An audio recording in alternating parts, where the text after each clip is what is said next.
to another episode of the Speak Up Sports Podcast with Chris and Sean. What's going on, fellas? What's good with y'all? What's good? What's good? Another crazy week in the NFL. Well, first and foremost, let's go ahead and get it started off the right way. Happy Thanksgiving to everybody who's celebrating. Happy holidays to everybody else who are enjoying, hopefully enjoying the time off. We do have some time off or getting some of that extra money. With that being said, we do have three great looking games to tomorrow for Thanksgiving, and obviously the second ever Black Friday game as well coming up with the Eagles and the Bears. So a lot to get into with this week's games. But with that being said, last week we obviously had a lot of fireworks that happened last week. Two collapses from two of our favorite teams up on here. Obviously, we got to see the emergence of Shedeur Sanders with the Browns getting a win. Him becoming the first rookie quarterback to get a win there, and quite some time. We also ended the week with an interesting game between the 49ers and the Carolina Panthers, and then also we got to see Matt Stafford dominate on Sunday Night Football. So, what was you guys' biggest takeaway from this past week? For me, first and foremost, I gotta give a shout out to the Rams, man. I'm their biggest hater, but they just out here blasting teams at this point. They looking real good offensively. They looking like they're gonna be a problem coming to playoffs. I gotta give them they much respect, much due. They look really good again, per usual. These past few weeks they've been looking pretty good. And then one other takeaway is, damn. The Bills got to get right. That's not a good loss by them. Coming into a game where you felt like they should have had a handle on the game. You had a backup quarterback in Davis Mills come in. Obviously, Houston has a great defense, but that was a very, very poor performance by the Bills. So that's my other takeaway. I know we're gonna get into, like you said, Shai. We can get into those two games from our two teams, but those are my immediate takeaway outside of my team. Yeah. For me, I was gonna bring up the Bills too. I was say they lucky they played last Thursday because maybe some people forgot, but I didn't forget how nasty that game looked. From an offensive side, we're looking at the Buffalo Bills, but I'm also gonna, man. They didn't get the win, but Jameis, man, that guy's just a lot of fun to have at their quarterback. Honestly, it makes you wonder when you see him play like this. First off, it was always weird to bring him, Russ, and then draft the quarterback in. But a lot of people on the outside knew it. You should probably be playing Jameis. If you're going to play a veteran over your rookie, you should probably be playing Jameis over Russ. You start off the season with Russ for a few games. Obviously, didn't work out. You see Jameis come in and have this kind of performance where, of course, they did, get some trick plays in. They so reverse passes for one of his long touchdown passes, and then he also caught a touchdown, which is just really athletic for him. So Jameis is a fun guy. He's definitely, I feel like he's made some more money. He's one of those guys that's in the league that's like, he's just going to be here just for like shit like that, just for pure entertainment. But outside of that, got to give a shout out, like you said, to Shedeur. We talked about last week what we were planning to see from him this game, and I felt like we got a lot of all three of us, what we were looking for, pretty much answered. I specifically talked about will his teammates step up around him, and clearly, they didn't let the Raiders do anything, especially defensively. You saw what Myles Garrett did and the rest of that defense. Shout out to Shedeur for playing game manager a little bit, made a splash play, 50-yard touchdown pass to not touchdown pass, but a damn near touchdown pass to Isaiah Bond if they went in, which they didn't win in, huh?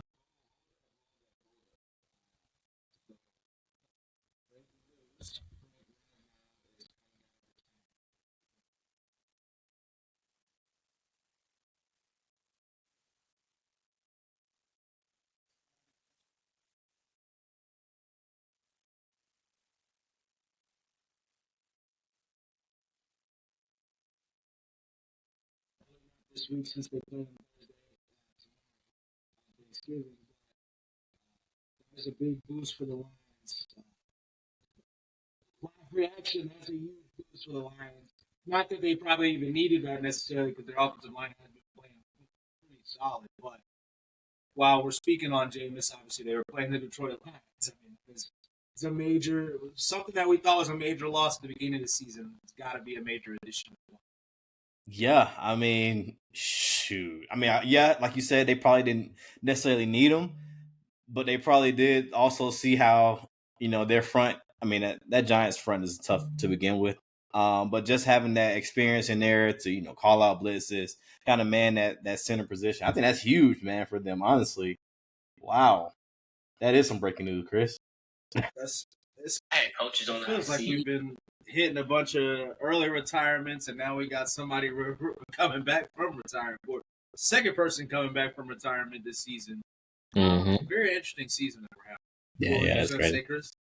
Oh no, I was gonna say that. Yeah, I mean, their offensive line has not been as good as they have been in the past few years, and that was I guess, a out of left field retirement for them. So they did make a little shuffle on the inside. So obviously their tackles are great, but if anything, their weak points were their guards, and now bringing him back will allow their I forgot his name, but their starting center to go back to guard. So they had to shift some stuff around. So I mean that we'll see how it works. I mean, you could obviously we all done play football. Yeah, you could be in shape, but I mean, football shape you got to actually start playing. So we'll see how that works out for them. But I mean, if he returns to anything what he was last year, it'd be a big boost for that offense.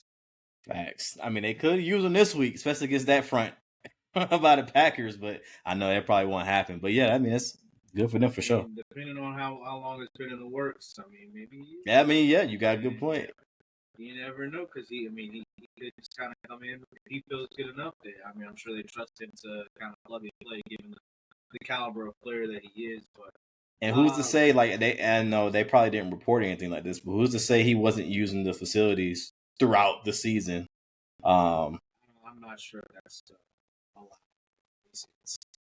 Well, I will say Brandon Graham was definitely in the facilities before we said anything. They had already talked to him in August. Now, obviously he wasn't there when they was practicing, but the report was he was definitely in the facilities in general. So you don't know what they were doing in there. Yeah. So. But yeah, other than that, other than Nash and Shador, those are my pretty big take. I mean, JJ McCarthy, and the direction of the Vikings quarterback situation, which is very, very much one to monitor going to the end of this stretch. I know they put him on concussion protocol, but now he's like not having symptoms. I don't know what it is, but they still plan on playing Max Brosmer this week, maybe. A lot of questions in Vikings land for sure, but yeah, what are your takeaways outside of that? Well, one of my biggest takeaways was, what a mistake that Jamar Chase made. Obviously, they had an opportunity to beat. They were in a close game with the New England Patriots this week, and then obviously, maybe if Jamar was there, how would things have looked for Joe Burrow last week? Well, not to say that he was sitting out on purpose. Obviously, we know that he had a short week with them playing the Ravens on Thursday night. But things might look a little different if you're full strength as opposed to not necessarily being full strength. And now you have T. Higgins missing this week. In Jamar and obviously Joe Burrow's return game against the Ravens. So it just in a winnable game that's just really tough when you're arguably your best player on the team is suspended for doing something dumb, and obviously he lied about it. Now he came out with an apology and ChatGPT apology since possibly ChatGPT apology, but he's spoken about it since. Which I mean, at this point, I don't necessarily think there's anything that's going to be the norm moving forward. For sure. Where it's maybe not generated fully through AI, but they will definitely put it through some AI type to clean it up. Visions. But that's definitely one of my biggest takeaways. And then the Bears keep finding a way. Ultimately, I think that's that. I don't want to make it like I don't want to confuse things and be like well Caleb is playing like a top 10 quarterback, which some people have started trying to do obviously because he has played well, especially at the end of games, and helping them win, and they're on a winning streak right now. But I also don't want to get it confused that he's playing poorly or playing to the level at which when he was on the hot seat earlier this year. Kind of a little bit in the middle of that. Probably not necessarily. Still probably on the, if you're a Caleb fan, you probably should have jumped ship by now because it's not looking like this superstar, top 5, whatever the case may be.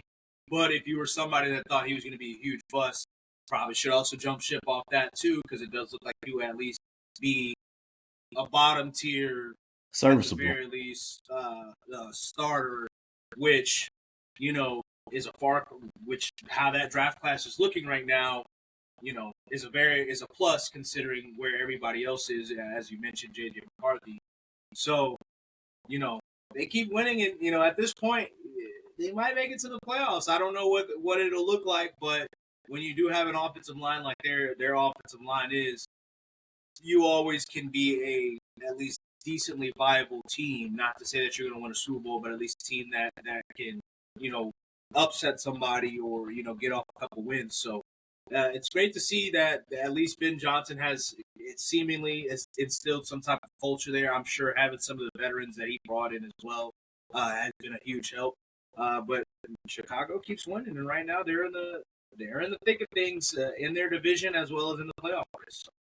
These last 6 weeks for Chicago will be very telling. Because that is the one knock against them, that they haven't played too much comp so far. I don't know. They got Philly, Green Bay, Cleveland, and then Green Bay, San Francisco, Detroit. That's not an easy last 6 games. So we'll know a lot about Chicago very soon. And this Friday, honestly, should be a big test for them. So, but yeah, they keep winning. Keep winning, and I mean, if we're gonna sit here and go back and forth about, well, not us specifically, but people always want to talk about comp. When we see teams lose to bad teams all the time, or teams not as good as theirs, to me, it's not college football. Like it's the pros. At the end of the day, the Bills, who everybody says the Super Bowl favorite, if the playoffs started right now, it'd be between the Bills and, well, I guess the Chiefs would be out. So the Bills would probably be the team that everybody would be like, oh, they're coming out of the AFC. Just lost to a team with Davis Mills. So, like, that conversation is it's interesting. And actually, I'm going to take it somewhere before we get into the Colts and the Eagles. Excuse me, because I saw this on Twitter. But it's interesting where, what teams get knocked for not playing anybody. And then there's other teams like the Chiefs that have not beaten anybody, I guess, until this past week, that, they're all of a sudden a Super Bowl, should be the Super Bowl favorites or whatever the case may be. But I saw something that was interesting on Twitter, and this is just completely off the cuff. Obviously, we haven't prepared for this at all, but I want to say it was Ben Baldwin. I could be very wrong.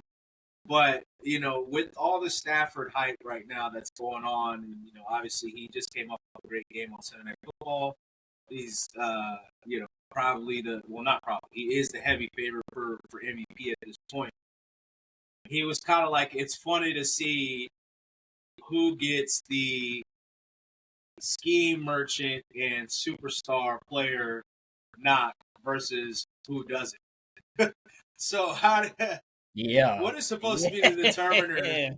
Because, Stafford, as great as he's playing, we've seen, obviously, Jalen Hurts just won a Super Bowl, and he's somebody that people have questions about.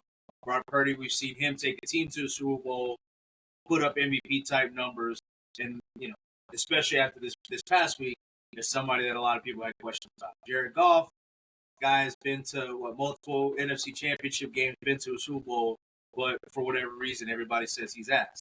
So, what is supposed to be, what in y'all's opinion is the delineation between who gets called a scheme merchant and it's based on the players around you versus not?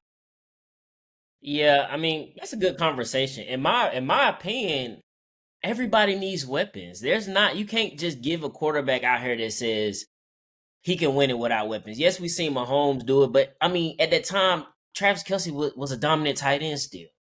So even when they lost Tyreek Hill, they was able to go back and win a Super Bowl. And I mean, they tried to say, obviously the weapons he had were less than what he had beforehand. But like I just said, Travis Kelce was still a weapon at that point. So you can't really say that. My opinion on that is everybody needs everybody. Sure. You can say scheme merchant, but at the same time, not everybody can run the same scheme. Not everybody is good for that scheme. You, as a coach, you're supposed to be able to build your team around what your strength is, whoever your quarterback is, wherever your strength is, as far as your team goes in general. So, yes, you have quarterbacks that are elite that can do a lot with less than what they have, but everybody needs weapons. That's the same thing we're going on with, Justin Herbert. I mean, he's good, but he needs weapons. Just because he can throw the ball 100 yards in one shot, don't mean he can go win the Super Bowl. He needs the weapons to surpass the people in the league. So, I mean, in my opinion, you can delineate who has better, I guess, attributes as a quarterback in general. We're talking about quarterbacks, but as far as just when it comes to actually the team game of winning championship, everybody needs weapons. So that's my A lot of it, I think, has to do with how the offense coordinator is viewed, or offense coordinator / head coach in this case with Stafford. That talk is, of course, picked up. It definitely picked up Monday night when you see Brock Purdy come out and had the kind of performance he does, and then that's been a conversation all year about how Mac Jones has performed in that scheme. And is Brock Purdy a scheme merchant? And the tough part is we don't necessarily know how much control these quarterbacks actually have as far as making the checks, making the changing plays, calling plays. And you would assume that with Matt Stafford having all these years of experience, has a little bit more say into that scheme each week. And I think that's what makes it a little murky compared to a guy like Brock Purdy, who you feel like at this point, we don't know, but you would guess that, okay, that's really just Kyle Shanahan and what he's trying to do, compared to Sean McVay, and it's kind of viewed as more of a collaborative thing, even though Sean McVay is this really good offensive mind. That's honestly just tough. You can't really answer it because you're not inside these quarterback. You mean these meetings with the offense coordinator and things like that. I don't know. That's a great question though, for sure. It could spark a whole different debate. Honestly, what were your takes on it though? Before you go, Shad, the only way I feel like you could really determine it, Cass, is if that quarterback goes to another team at some point in time in his career, and you got to be able to compare what he had then, who he was with, what kind of coach he was versus this, that, and the third. If the information changes as far as how he performed, then you have to look at it that way. Like, okay, what did he upgrade? But I mean, Matthew Stafford in this case, I mean, he spent most of his career with Calvin Johnson. They couldn't get nowhere with that. But he was still producing though. That's the thing too. Yeah. But now it seemed like he's with a dominant team, and it's like, okay, what changed? He got more weapons than he had in Detroit. I think it's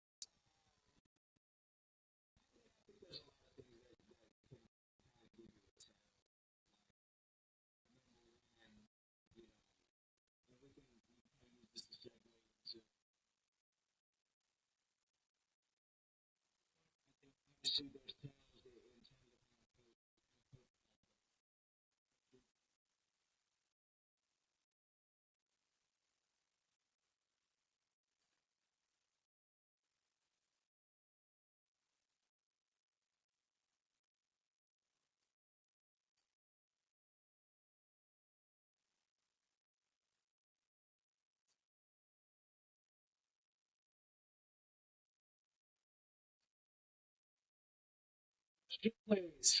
You know exactly what the offensive coordinator is thinking about you, or the play caller thinking about you. And we obviously see it more so as we get deeper and deeper into the season. And then the fact that people have more film and stuff like that on you. But I also think that's number one. I think number two, your ability to come up in clutch time or come up when your team is down. I definitely think that is a part of it as well. Are you somebody that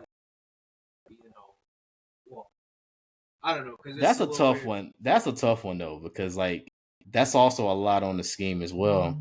Because you've seen at times this season, even Bryce Young plays like a wholly different quarterback when they're behind trying to come back at the end, and they've been successful. Is it all on Bryce Young? Is it on the scheme? I don't know if that. Well, I don't think that's a scheme. Like that's not a schematic thing. That's more of a game plan and game plan and how the flow of the game, the play caller and stuff like that. That it remains to be there. There might not be. There's some coaches that aren't necessarily great with how they set things up, how they how they go about play calling and stuff like that. And when you are getting in a 2 minute or you're always down, it's a little different because you're not necessarily overthinking it. You could just we just got to go in our bread and butter or whatever the quarterback. Maybe it does come down to the point where at the end of games, Bryce is like, "Yo, this is the shit that I like. This is what I have seen." Blah blah blah blah blah blah blah blah. But I also think that's a part of it where your ability to come back, your ability to and the comebacks have to It's one thing if you get a pick and you end up on the 15-yard line and then you end up throwing a touchdown. Okay, you're not getting that. But like Patrick Mahomes this past week, you're down. You go 97 yards to tie the game or even take the lead. That's not something that we see very often, which is part of the reason why I said, in my opinion, I felt that Jimmy Garoppolo was a little bit more than this guy that was he was just there. He was just being carried by Kyle Shanahan because we've seen multiple times where Jimmy Garoppolo helped that team come back in big games, in big spots. Same thing with Jared Goff.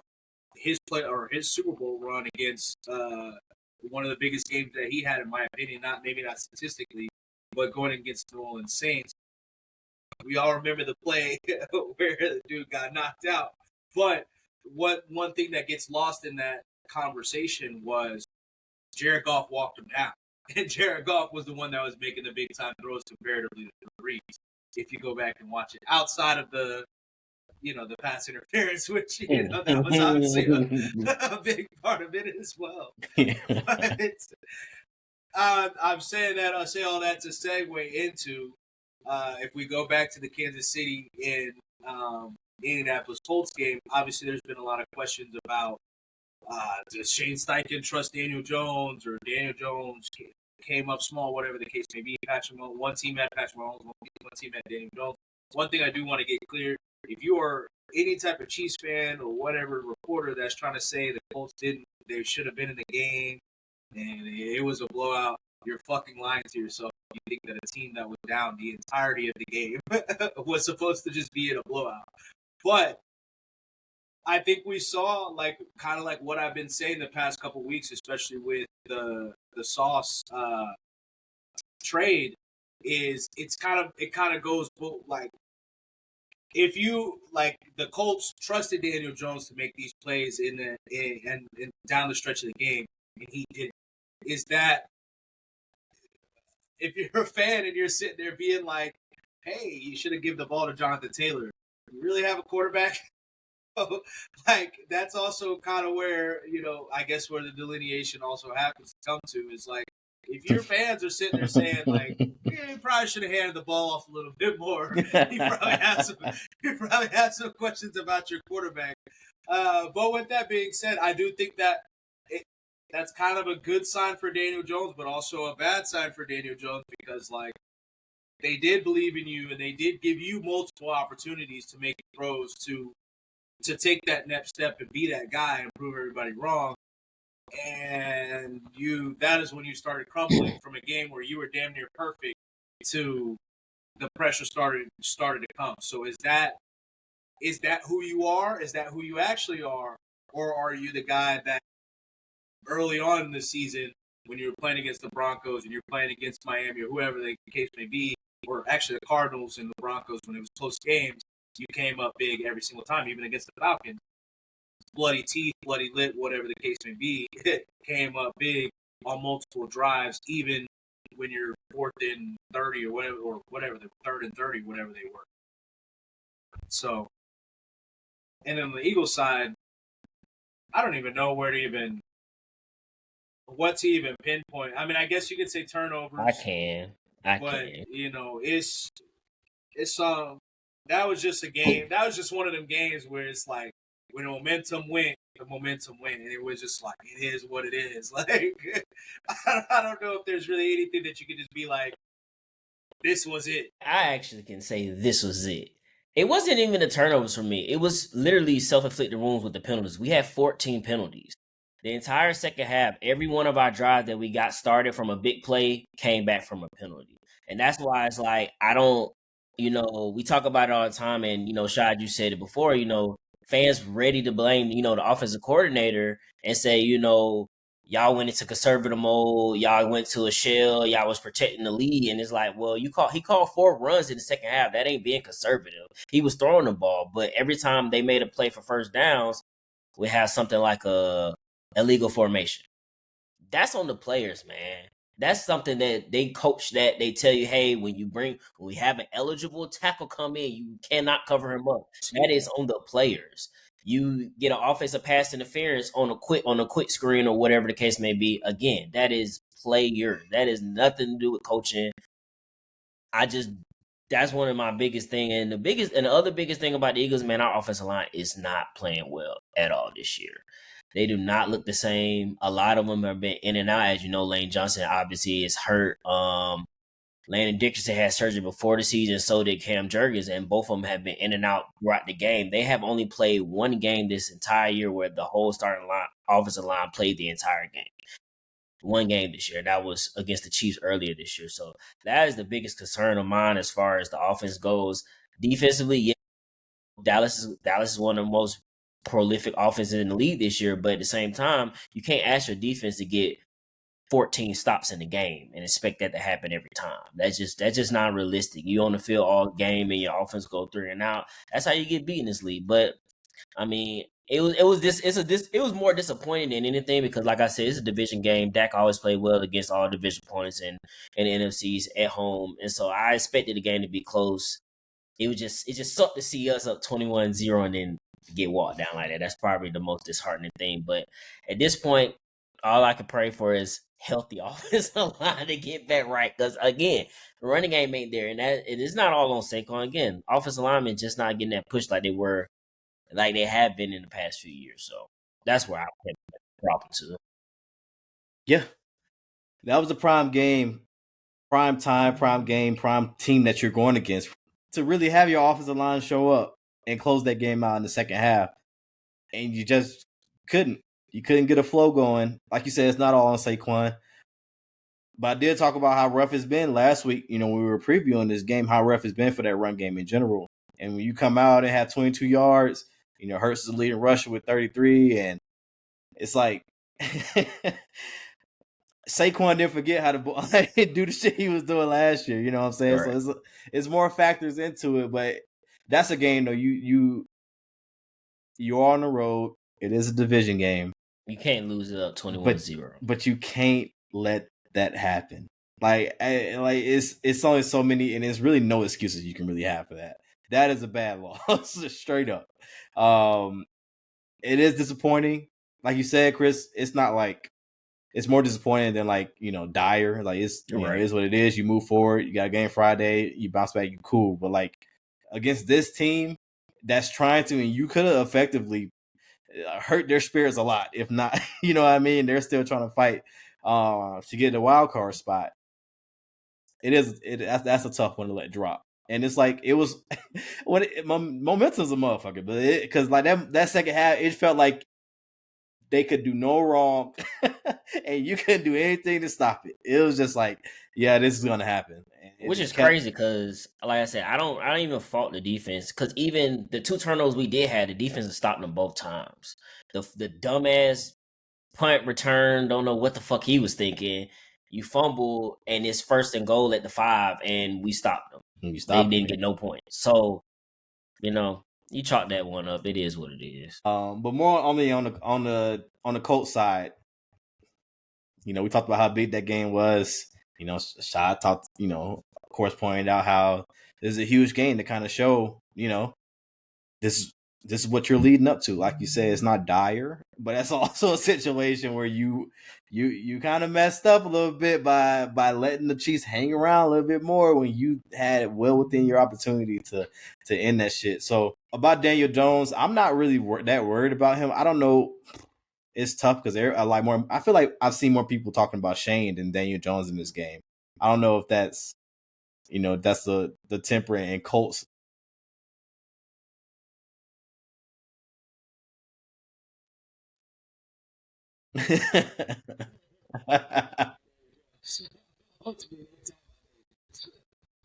I don't think this game right here showed that like, oh, he's not the guy or anything like that. I didn't get that sense from the way this game went. It was just opportunities left on the field, which is going to happen against a good team on the road as well.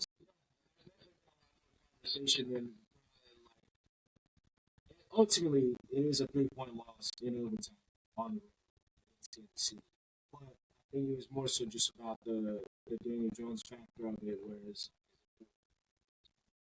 But I mean, and then obviously the schedule, with Houston being able to win these games without C.J. Stroud makes it even more dire. But I think ultimately that same thing. It's more disappointing, and that's probably both a positive and a negative in a sense, because it's disappointing that you came away from the game as an Indianapolis Colt. It's disappointing that you came away from that game with a loss, because you were whooping that, you were beating the team, you're up 11.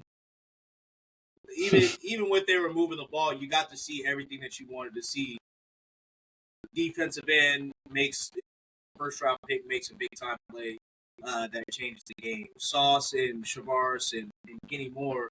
I mean, they were, like Chris mentioned, you can't really expect them to continue to make stops when they've been out on the field the whole game, but they were giving you just about everything that you wanted to see out of them until the very end, where Rashee Rice breaks off like a 70-yard pass.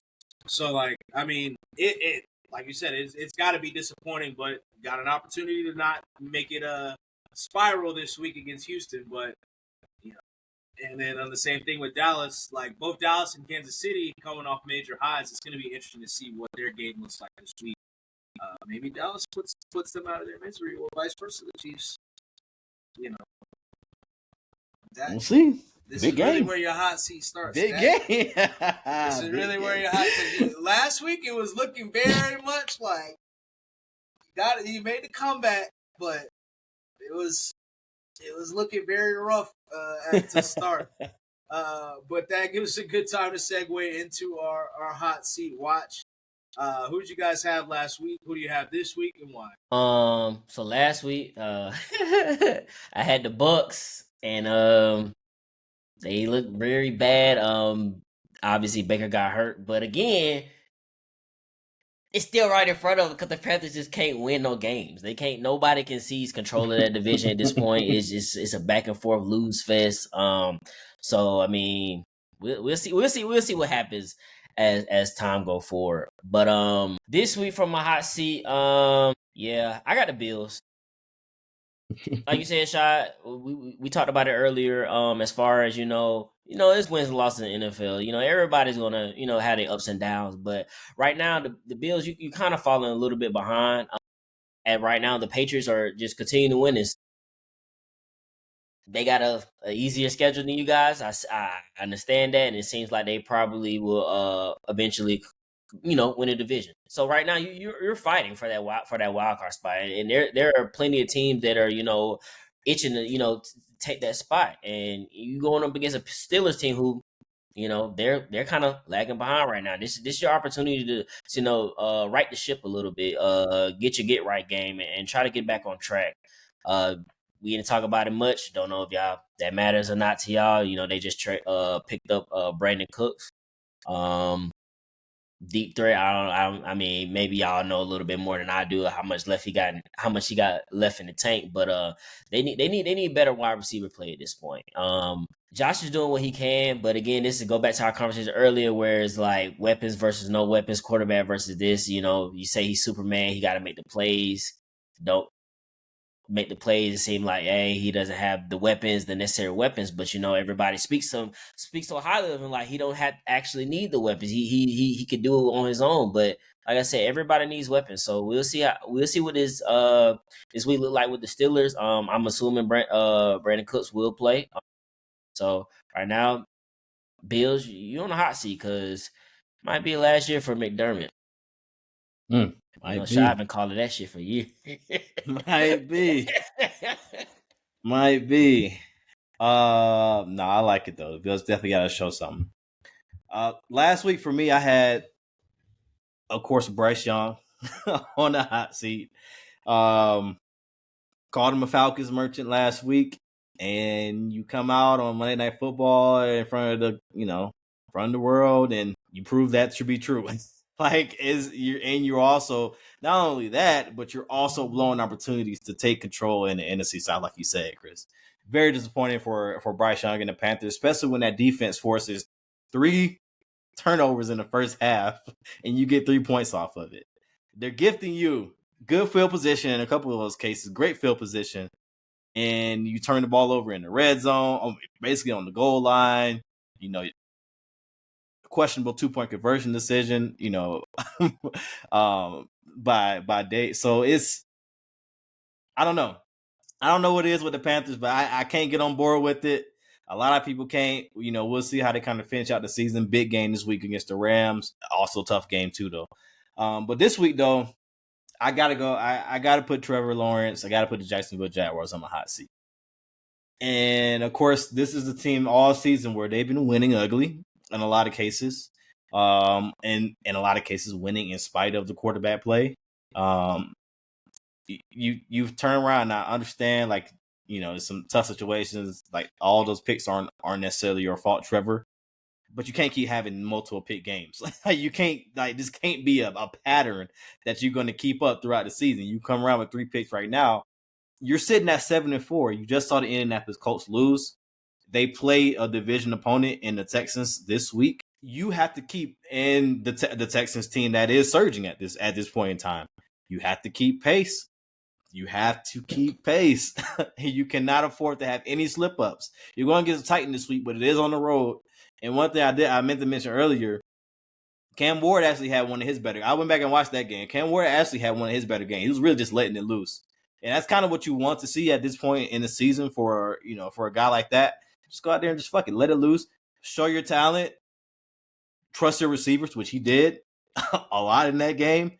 If they get momentum in this game, who's to say Jacksonville won't slip up and fuck around and lose to the Titans? It's another divisional game. You know what I mean? So you can't mess around with this opportunity that you have right now to kind of keep pace with the Indianapolis Colts moving forward and definitely keep the Texans at bay in your division. So Trevor Lawrence, you got to show – look, man, you're making a lot of money going forward for the next few years. You got to show it. You can't keep having multiple pick and putting your teams in bad, position, having your coach look at you crazy on the sideline for your decision-making out there on the field. That's not a good look at all. So, Trevor Lawrence, Jacksonville, you're on my hot seat this week.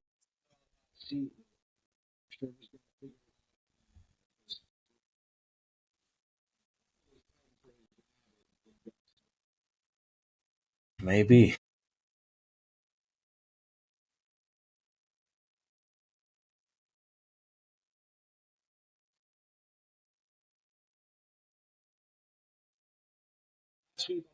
Obviously had Sauce Gardner, as I mentioned earlier. Solid game. Obviously, it didn't. Defense played well, about as well as you could expect against Kansas City, but ultimately didn't get the job done. So still, excuse me, gotta make some plays on the ball so people get off the neck. But solid game this past week, but still need just a little bit more.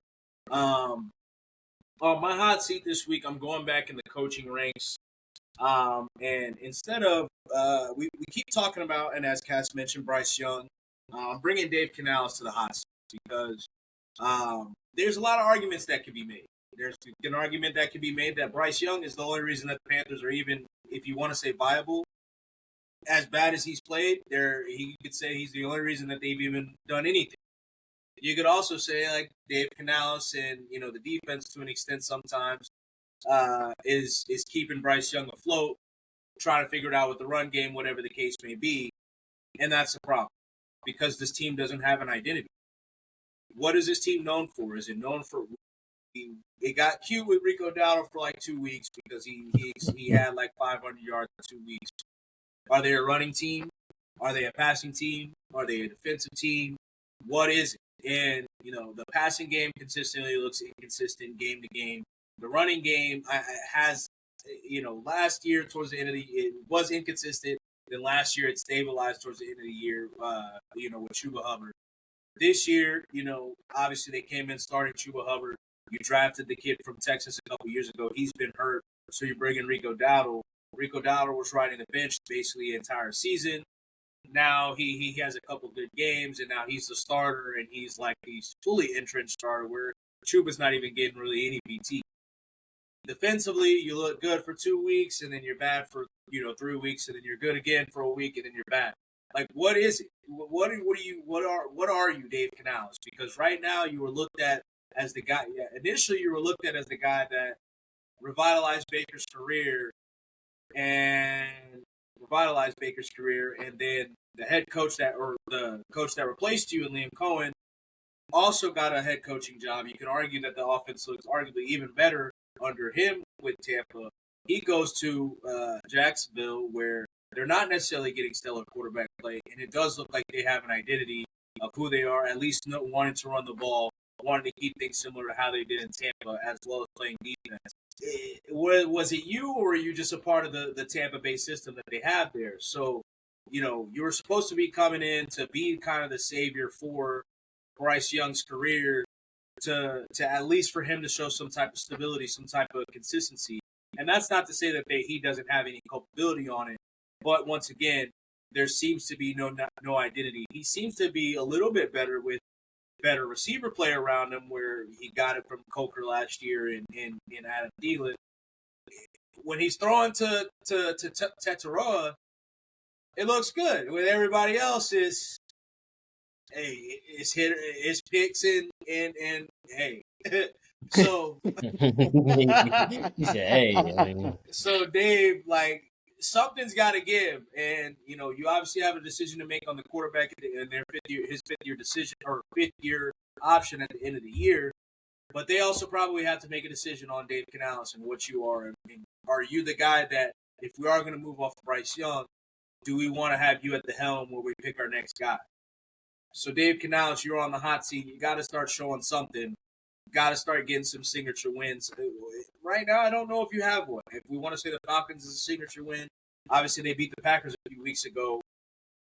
That's not a signature win because it was looked at as more as like they fucked up as opposed to you doing something. So when you don't make the punt at all, it's kind of hard to kind of give you that credit. So Dave Canales, you're on the hot seat. You got to show something. You got 4 or 5 or 5 or 6 weeks to show us. And some tough games down this stretch. I am interested to see how it goes. You fuck around, get 7-10. You fuck around, be 7-10 after. All right. I mean, they still got a chance though. Like you said, tough game down the stretch, but they do got to play the Bucks twice, which is who they Bucks fighting twice, for, Seahawks, so. Rams this weekend. Okay. All right, Dave. Hey. I mean, he's got to start making some good decisions here, so they got to figure out their identity. But with that being said, what were we looking like last week with our game picks? And we can go ahead and get some Thanksgiving games and go from there. All right.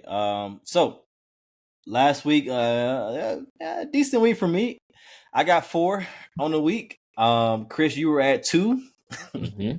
Finally, you get a rough week, and then Shy, you were at 3. Of course, you had the caveat about Joe Burrow, that Cincinnati game. Of course, he did not end up playing.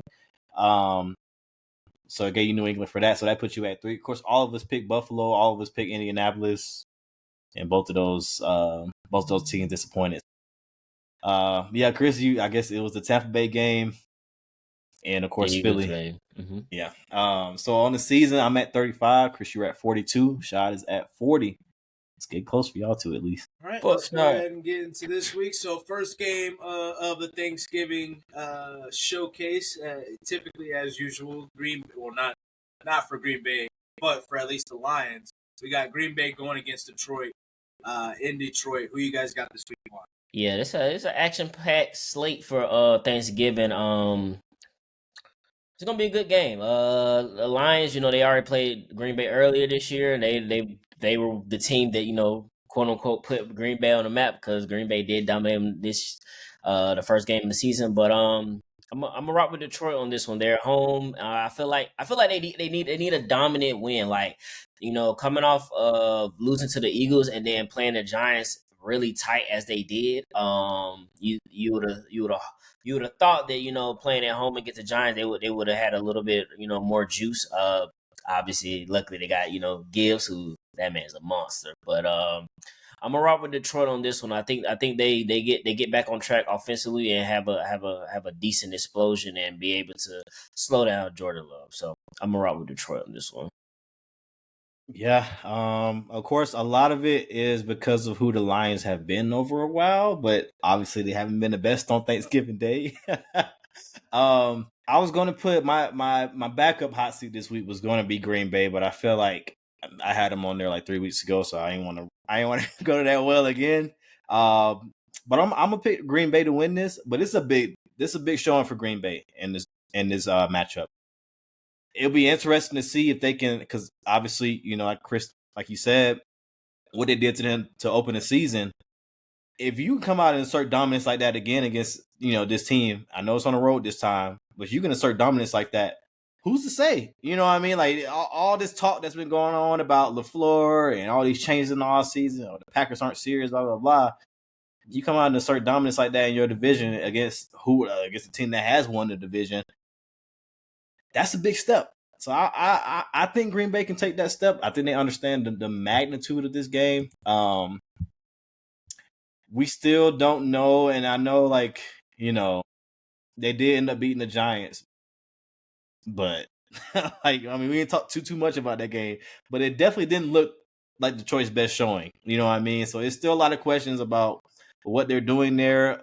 You can honestly say Jamar Gibbs really saved them a lot. I know there was great blocking on a couple of those long runs, but we still don't know for sure if this Dan Campbell experiment as offense coordinator is the best move going forward. We'll see. But I got Green Bay in this one. It's a big game though.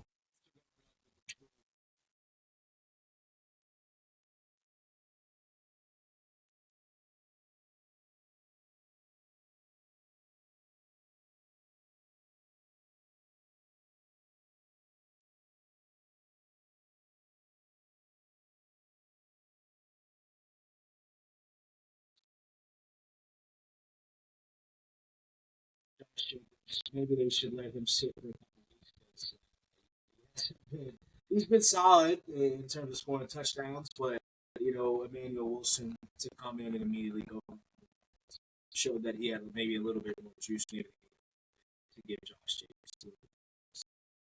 So I'm gonna go rock with with Detroit, especially after this news that we got today as well. I think that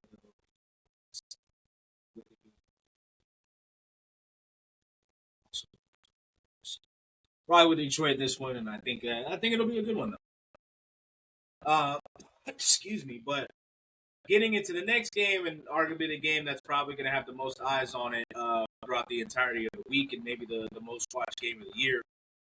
We got Kansas City going to Dallas. Who you guys got this week and why? Like I said, another good game.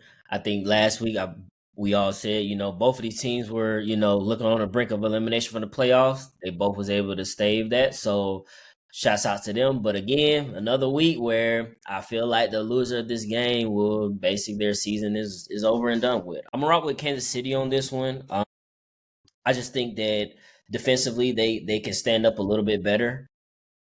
I think it would be a hard press for the Cowboys. I mean, the Cowboys got a good defense. I mean, good offense, but in my opinion, I just believe that the Chiefs will make enough plays at the end of the day against that Dallas defense and will be able to come away with the win. So I'm gonna rock with the Chiefs with this on Thanksgiving Thursday. Yeah, I'm right with you, Chris. I think they'll make more plays in this game. It'll be interesting to see how the game flow kind of ends up. Like, will it be a back and forth kind of game, or will it be a situation where they get on, like where Dallas gets out and Kansas City kind of makes a comeback, which I lean towards that one as well. But I think Kansas City will end up making more plays in the second half of this game.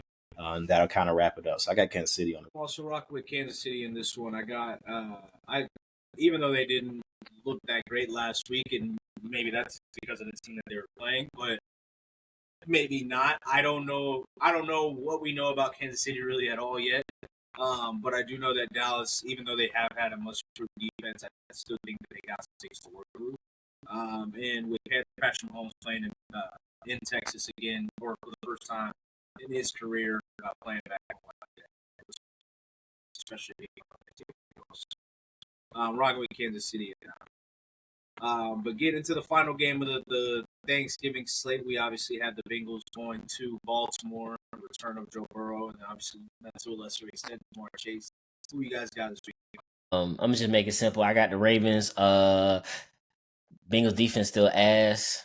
And even with the return of, I know they're gonna make plays, but I think that loss of T Higgins is gonna be big because I mean you can force the ball to Jamar, but obviously they're gonna have like 50 pair of eyes on Jamar Chase. So other playmakers got to step up, and I just think they don't have enough to be able to overcome that. And I think the Ravens will get out of there with a victory. So I got the Ravens. Yeah, I think this will be a big game for the Ravens defense. Of course, the return of Joe Burrow is, it will be huge for the morale, that locker room. It does suck that they won't have T. Higgins. I'm actually going to go with Cincinnati, though. I think they can because pull that's off. your second team, but okay. You know how I feel about Joe. But no, I think him coming back like into the season is huge. I don't think he probably should have came back. You're 3-8. It's not much you can gain, but he wants to go out there and play. He got paid pretty much is what he said at his conference. I get paid a lot of money to go play a kids game. I'm going to do it. So, I mean, we'll see what kind of effect that has. But I think Jamar ends up having a huge game in this one, and I'll kind of be the backbreaker. And the Ravens have not looked good these past couple of weeks, I will say, especially offensively. So, I mean, if this is the defense to get right on, but if they can't get it going, I think this especially leans in Cincinnati's favor. People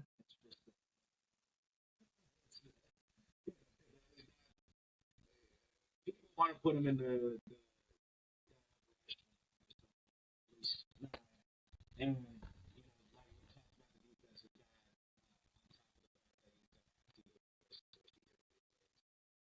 a lot worse when one of the two receivers are missing.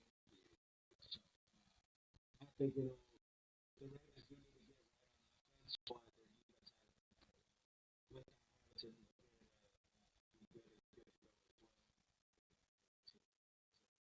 play well defensively. Get into the Friday night game. Coming to the link in Philly. Who you guys got this week? Yeah, man. I'm rolling with my Eagles, man. I think I think it's gonna be a good game. I believe that we're gonna see some plays being made by Caleb, but at the end of the day, I think he will probably make an egregious mistake, and the Eagles be able to take advantage of that. And plus, the Eagles at home, I don't think this loss that they had this last week meant anything to them as far as affecting their morale in general. Like I said, it's a division game. They always treat it the same way. It always tough to play a division game. So I don't think much of the loss.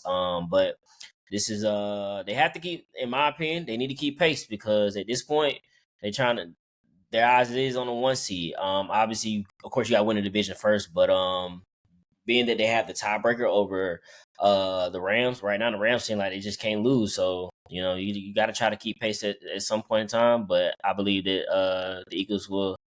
The offense will look a little better, get right, have a little more better sustainable drives against that defense. So I'm gonna rock with the Eagles on this one. I'm also rocking with the Eagles in this one. I think Caleb has a rough day against his Eagles defense.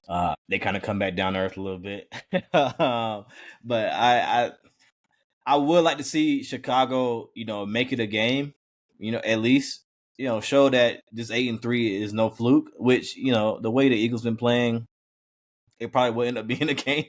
I still got the Eagles in this one. I think they'll have control of this game though throughout. This one, I think this is probably the final game that they win.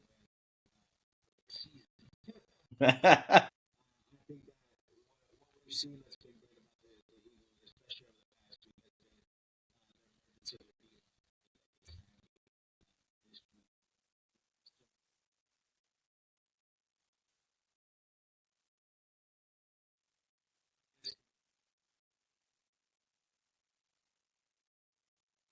Mm-hmm.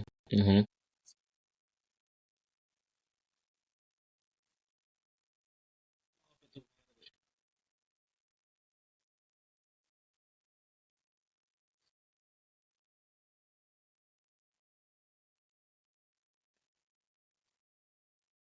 But they get kind of their signature win with Ben Johnson this season.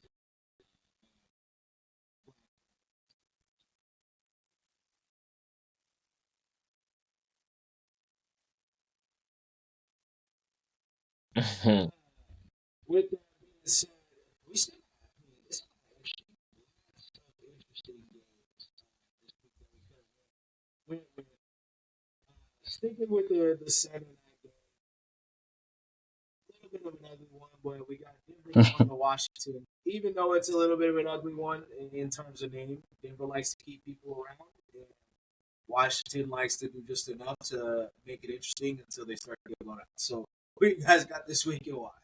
I'm a roll with Denver. Obviously, it's a cross country game, but I just think Washington just doesn't have enough on offense to even do anything. Even though we all probably would consider Denver offense to be somewhat limited, but I think they will be able to make some noise against that old Commanders defense. But I just don't think the Commander offense at this point, they're too injured, man. They don't have enough in my opinion. So I'm gonna route with Denver. Yeah, I can't in good faith pick Washington to win this game. They don't even have the bye week advantage. Both these teams are coming off a bye week last week, which makes it even rough for Washington. I think Denver will pretty much take control of this game pretty early.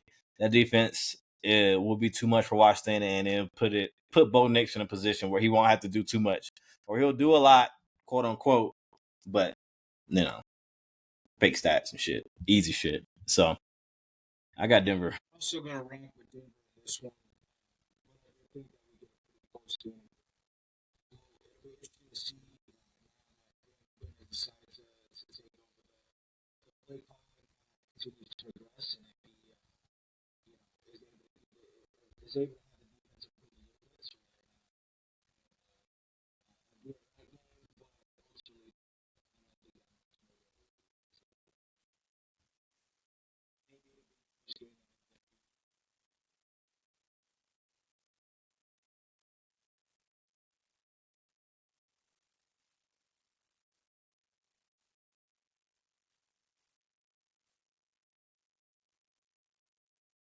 Ooh,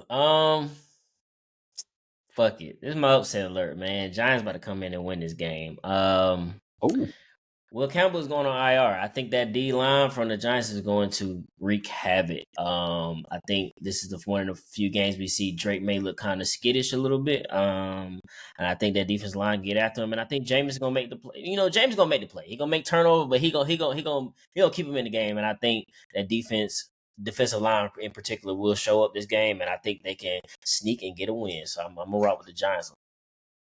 you do that either Jackson or Jameis, no matter who plays. Oh, you said Jackson Dart playing? He might. He's a full participant. Oh, if Jackson Dart playing, I'm going with the Patriots. That man don't know how to stay out of trouble. So nah. But I'm still right with the Giants. I still gonna rock with the Giants. Like I said, I think my whole ordeal is that D line missing Will Campbell might prove to be a lot for Drake. So I'm gonna rock with the Giants. Now I feel you on that. Drake made a couple big throws in the game against Cincinnati. He also had a couple of very questionable throws, very questionable decisions. He still takes a lot of sacks.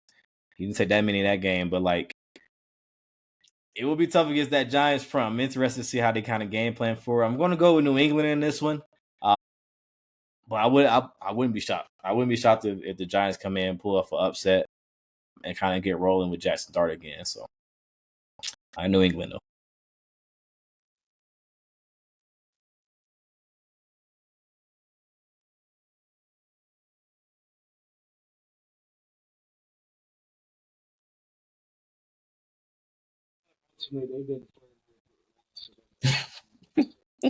They have.